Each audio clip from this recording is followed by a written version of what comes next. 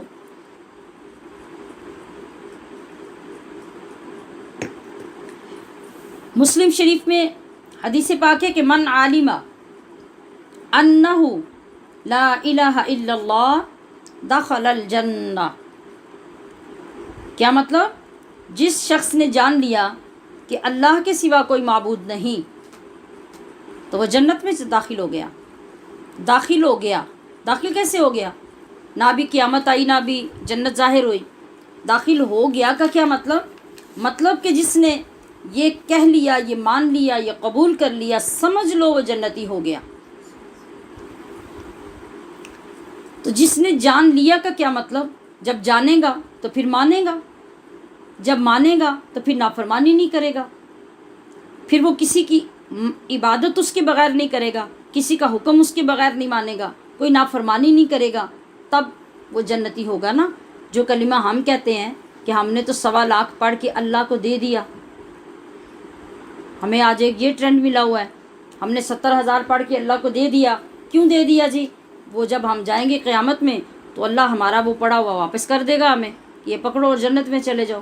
اب ہمیں یہ پتہ ہی نہیں ہے کہ کیا ہمارا یہ 70,000 کلمہ کام آئے گا جس میں ہماری 70,000 کے ساتھ 72,000 باتیں بھی ہوتی ہیں، 69,000 غیبتیں بھی ہوتی ہیں، اور ساتھ ہم نے 70,000 کلمہ بھی پڑھا ہوتا ہے، اور پھر ہمیں 1 سے لے کے 70,000 پورے ہونے تک یہ پتہ ہی نہیں لا الہ الا اللہ کا معنی کیا ہے۔ تو یہ نہ لے کے گیا آپ کو جنت میں۔ جنت میں جانے کے لیے یہ کلمہ چاہیے، یہ جس کا ذکر ہم کر رہے ہیں۔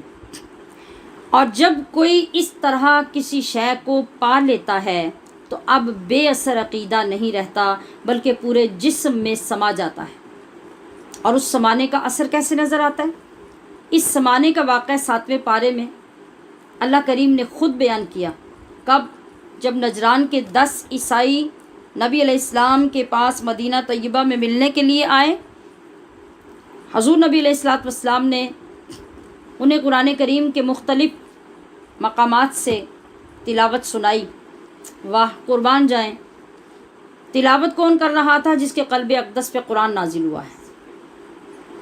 اور سننے والے عیسائی، ابھی انہوں نے کلمہ نہیں پڑھا، مگر توجہ سے سننے کا فیض کیا ملا؟